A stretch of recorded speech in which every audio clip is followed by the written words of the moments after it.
Assalamualaikum warahmatullahi wabarakatuh. Selamat pagi siswa-siswi SMP Negeri 2 Palas. Pada kesempatan ini, izinkan Ibu memperkenalkan diri. Nama Ibu Yulistia Ramadewi. Ibu merupakan salah satu guru bimbingan dan konseling di SMP Negeri 2 Palas. Ibu ucapkan selamat dan semangat bagi siswa-siswi yang diterima di SMP Negeri 2 Palas pada tahun ajaran 2021-2022, yang mana pada kesempatan ini, tepatnya pada Rabu 14 Juli 2021, Ibu akan menjelaskan mengenai MPLS. Apa itu MPLS? Mungkin siswa-siswi semua ada yang belum mengetahui apa itu yang dimaksud dengan MPLS. Jadi MPLS adalah masa pengenalan lingkungan sekolah, yakni bertepatan pada tema tata krama siswa, yakni pembinaan budi pekerti pada siswa. Selanjutnya, Ibu akan menjelaskan mengenai apa itu tata krama. Tata krama terdiri dari dua kata, yaitu tata dan krama. Tata berarti adat, aturan, norma, dan peraturan. Kemudian krama berarti cara, langkah, tindakan, kelakuan, dan perbuatan yang baik. Dengan demikian, tata krama adalah tata cara, sopan santun, dan tata susila. Catatan, tata krama terdapat dan diperlakukan dimanapun dan kapanpun, dahulu, sekarang, atau yang akan datang. Pengalaman menunjukkan bahwa tata krama dapat menciptakan kebaikan, keselarasan, kedamaian, dan kebanggaan. Di mana berlaku untuk siswa-siswi SMP Negeri 2 Palas dari kelas 7 maupun sampai kelas 9 harus mentaati seluruh peraturan. Siswa SMP Negeri 2 Palas dari kelas 7, 8, dan 9 harus mentaati seluruh peraturan dan aturan tata tertib yang ada di sekolah. Dan Ibu akan menjelaskan mengenai 3 tata krama dalam pergaulan, khususnya pelajar. Keluarga merupakan tempat pertama dan utama dalam pembentukan jati diri dan kepribadian seseorang. Jadi di sini guru harus bekerja sama dengan orang tua, dan yang pertama menghormati orang tua dan melaksanakan perintahnya dengan baik. Kemudian menyambut ajakan orang dengan wajah riang dan gembira. Kemudian menghormati orang yang lebih tua dan menyayangi orang yang lebih muda. Bila diajak berbicara, harus memperhatikan lawan bicara. Kemudian meminta izin pada orang tua sebelum berangkat ke sekolah. Jadi bagi siswa-siswi harus mentaati tata krama di lingkungan rumah atau keluarga tersebut. Menjelaskan mengenai tata krama di lingkungan sekolah. Yang pertama, bersikap sopan kepada guru dan karyawan atau pekerja staf TU yang ada di lingkungan sekolah dan pekerja lainnya yang ada di lingkungan sekolah. Kemudian mengucapkan salam bila bertemu guru, staf TU, karyawan, dan pekerja lain yang ada di sekolah. Kemudian saling menghargai antar teman, mematuhi tata tertib yang ada di sekolah. Karena sekolah merupakan tempat bersosialisasi penting bagi anak dalam lembaga formal yang memiliki aturan yang harus dipatuhi oleh seluruh siswa SMP Negeri 2 Palas. Ibu akan menjelaskan mengenai tata krama di lingkungan masyarakat sebagai kontrol sosial yang berangkat dari kebiasaan, adat istiadat, norma disebabkan dalam masyarakat merupakan tempat bertemunya berbagai lapisan masyarakat yang berbeda latar belakang serta budayanya. Jadi berlaku bagi seluruh siswa-siswi SMP Negeri 2 Palas yang mana tidak boleh membeda-bedakan status sosial, adat, budaya, dan agama, yang mana kita harus saling merangkul, harus saling menghargai perbedaan yang ada di lingkungan masyarakat. Contohnya, yakni mengucapkan salam apabila bertemu dengan orang yang lebih tua, saudara, dan teman. Kemudian membiasakan mengetuk pintu bila bertamu, dan tata cara makan untuk menikmati hidangan. Kemudian saling menolong sesama tetangga dan menghargai saran dan pendapat orang lain. Jelaskan mengenai jenis-jenis tata krama. Yang pertama, tata krama dalam berbicara, yakni dalam berbagai hubungan antar manusia diperlukan pembicaraan antar sesama manusia. Tata krama dalam pembicaraan diantaranya sebagai berikut. Yang pertama, perhatikan Anda berbicara dengan siapa. Contohnya, misalkan berbicara dengan orang yang lebih tua. Kemudian menggunakan kalimat yang tepat. Kemudian menatap atau memandang lawan bicara. Jadi misalkan dalam kita berbicara dengan seseorang, kita harus menatap wajahnya, tidak boleh mengacuhkannya, karena itu sama saja tidak menghargai lawan bicara kita. Kemudian tidak boleh memotong pembicaraan orang lain, karena hal tersebut merupakan hal yang sangat tidak sopan. Kemudian tidak boleh mengabaikan pembicaraan teman yang sedang berbicara. Dan berkata, peliharalah lidah, jangan menyinggung perasaan sesama. Jadi dalam kita hal berbicara, kita harus mengetahui apakah yang kita ucapkan tersebut dapat menyinggung perasaan lawan bicara kita atau tidak. Ibu akan menjelaskan mengenai tata krama bergaul dengan guru. Yang pertama, berbicara sopan di hadapan guru. Jadi tidak boleh siswa SMP Negeri 2 Palas yang berbicara dengan guru dengan nada yang tinggi atau keras atau menggunakan kata-kata yang menyinggung perasaan guru. Kemudian tidak boleh menyapa guru dengan sapaan yang tidak sopan, seperti mengucapkan halo Pak, halo Bu, atau mengucapkan halo bos, halo bro, dan lain sebagainya.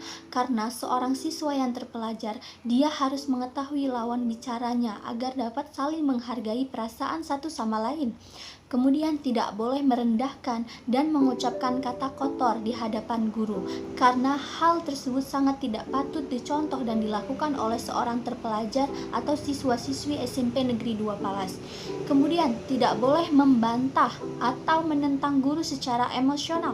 Contohnya siswa-siswi yang mengajak gurunya untuk berkelahi atau menyinggung perasaan gurunya yang menyebabkan permasalahan-permasalahan yang dapat menyakiti hati satu sama lain.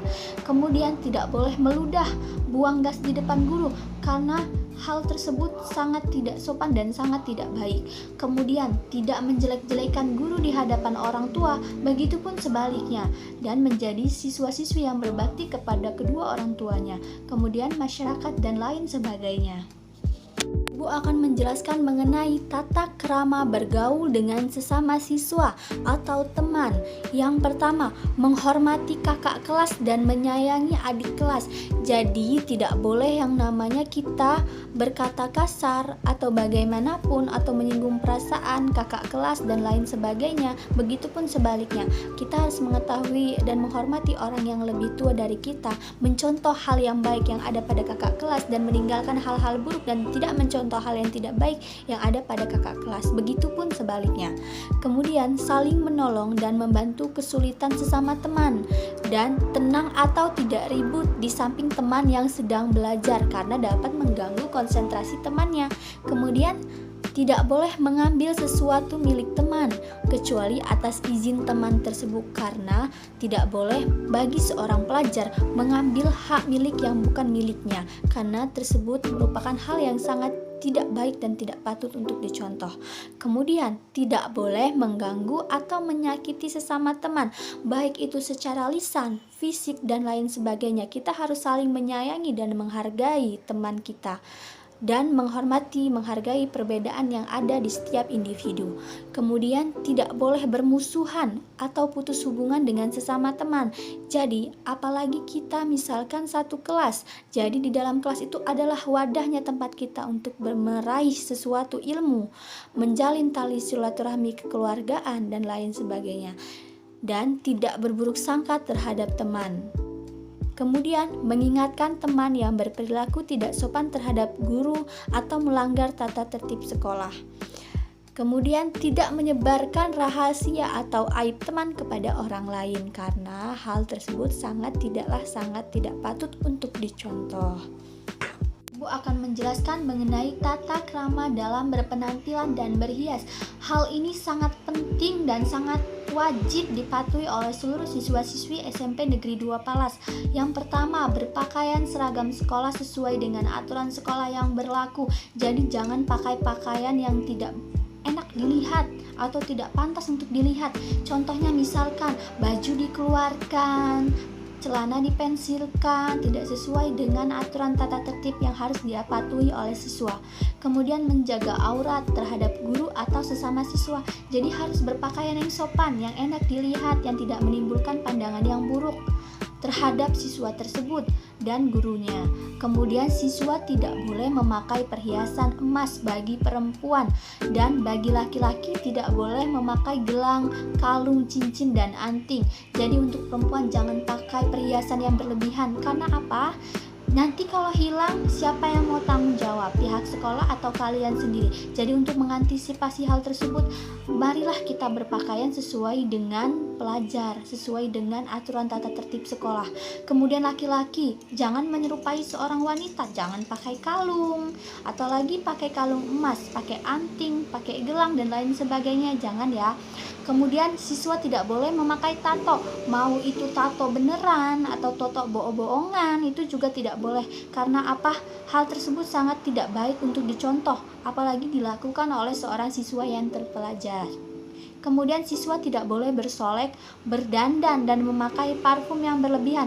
Jadi seorang siswa harus mengutamakan hal tersebut, harus berpenampilan sesuai dengan umurnya, sesuai dengan kewajibannya. Seorang siswa adalah berkewajiban untuk belajar, meraih ilmu. Jadi tidak boleh berpenampilan yang sekiranya itu tidak baik untuk dicontoh gitu, atau seperti seorang pelajar yang bukan pelajar gitu. Siswa-siswi tidak boleh berdandan yang kiranya dilihat tidak sesuai dengan umurnya atau tidak sesuai sebagai seorang siswa. Berdandanlah, berpenampilanlah yang sewajarnya, yang mencerminkan seorang siswa yang terpelajar dan baik budi pekertinya. Kemudian siswa tidak boleh menulisi, mencoreti, atau mewarnai pakaiannya, rambutnya, meja kursi, dan bangunan sekolah. Jangan sampai ada siswa yang mewarnai rambutnya. Contohnya rambutnya diwarnai warna merah jingga, Mejiku Hibuniu, seperti pelangi-pelangi itu tidak baik ya. Jadi tidak boleh mewarnai rambutnya. Dan untuk perempuan walaupun memakai hijab juga jangan diwarnai rambutnya, jangan diwarnai. Begitupun juga dengan laki-laki, jangan mewarnai rambutnya. Apalagi rambutnya sampai gondrong, panjang sampai segini, itu juga tidak boleh ya. Harus berpenampilan sesuai dengan pelajar yang baik budi pekertinya, tata keramanya. Kemudian siswa tidak boleh memakai baju olahraga selain jam belajarnya. Jadi memakai pakaian sesuai dengan pelajarannya, sesuai dengan hari-harinya, sesuai dengan aturan dan tata tertib sekolah. Kemudian siswa boleh memakai pakaian olahraga dan lain sebagainya jika diminta oleh gurunya. Dan siswa memakai pakaian sesuai dengan aturan dan tata tertib sekolah. Jadi bagaimana aturan sekolah tersebut kita harus patuhi, bagaimana pakaiannya, kerapihannya, kebersihannya harus kita jaga.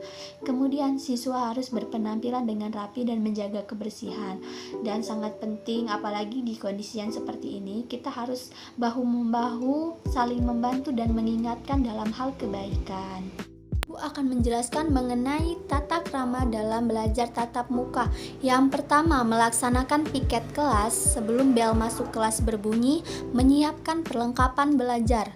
Kemudian masuk kelas tepat waktu. Bila terlambat, mengucapkan salam dan menyampaikan alasan. Kemudian tidak ribut, berisik, dan tidak membuat gaduh selama jam pelajaran berlangsung. Kemudian meminta izin. Kalau hendak keluar pada saat jam pelajaran, siswa harus meminta izin kepada guru yang mengajar. Lalu memperhatikan guru yang sedang berbicara atau menjelaskan di papan tulis. Jadi, seorang siswa tidak boleh asik sendiri, ngobrol sendiri dengan teman-temannya, tidak mendengarkan gurunya, karena hal tersebut sama saja tidak menghargai guru. Karena siswa butuh guru untuk mendapatkan ilmu, dan guru juga membutuhkan siswa untuk membagikan ilmu. Jadi harus saling bekerja sama dan menghargai. Kemudian, pada permulaan pelajaran pertama dan sesudah jam pelajaran berakhir, para siswa berdoa dan menghormati guru serta bersalaman dengan guru sebelum pulang sekolah. Kemudian pada waktu guru terlambat masuk kelas, maka ketua kelas wajib menghubungi guru yang bersangkutan dan tidak memilih-milih atau membeda-bedakan guru dalam menghormati, mentaati, dan mengikuti pelajarannya. Contoh tersebut merupakan tata krama dalam pembelajaran tatap muka. Sekarang kita masih pembelajaran secara daring. Semoga saja keadaan membaik hingga kita bisa belajar seperti biasanya ini tatap muka secara langsung. Dan untuk tata krama dalam pembelajaran daring, yang pertama adalah mengucapkan salam kemudian menjelaskan maksud dan tujuan. Contohnya, siswa-siswi menghubungi guru tersebut mengucapkan salam, kemudian menjelaskan maksud dan tujuannya menghubungi guru tersebut. Kemudian gunakan bahasa yang baik dan sopan, tidak harus disamaratakan. Pemakaian bahasa tergantung pada siapa lawan kita berkomunikasi. Pemakaian bahasa tergantung pada siapa lawan kita berbicara dan berkomunikasi. Berbicara kepada guru tentu berbeda dengan berbicara dengan teman sebaya. Kemudian, tidak menuliskan semua huruf dengan kapital.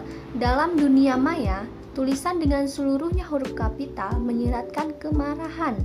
Kemudian, tidak menggunakan warna-warna tulisan yang aneh-aneh atau simbol emotikon yang aneh-aneh.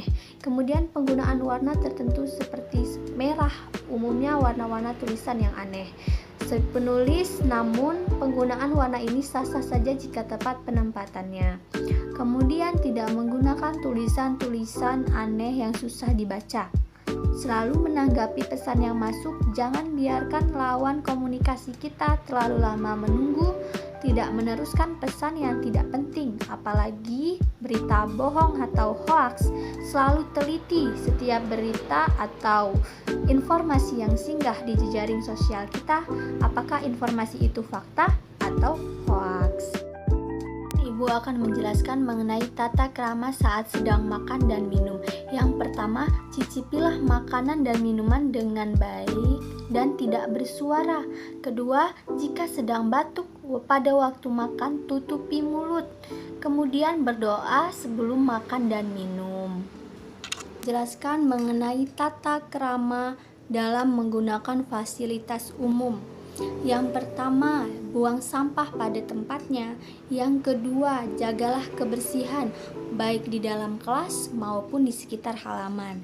Yang ketiga, taman umum harus ikut kita jaga kebersihannya. Sopan berkendara di jalan dan tidak kebut-kebutan dan ugal-ugalan hingga menimbulkan permasalahan.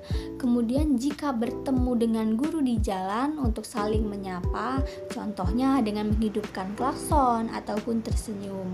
Kemudian siswa tidak boleh merokok, apalagi merokok dan minum ketika di jalan ketika menggunakan kendaraan. Baik itu di jalan, baik itu tidak di jalan, siswa-siswi dilarang untuk merokok karena hal tersebut sangat tidak baik dilakukan oleh seorang siswi ataupun orang lain. Tidak baik dan tidak patut untuk dicontoh. Sekianlah materi atau penjelasan MPLS mengenai tata krama siswa atau pembinaan budi pekerti yang dapat Ibu sampaikan. Jika terdapat kesalahan kata, Ibu mohon maaf, dan kepada Allah Ibu mohon ampun. Dan berdoa tanpa belajar akan jadi doa yang kosong. Belajar tanpa berdoa akan jadi usaha yang buta. Sampai ketemu lagi di pembahasan yang berikutnya. Ibu akhiri, wassalamualaikum warahmatullahi wabarakatuh.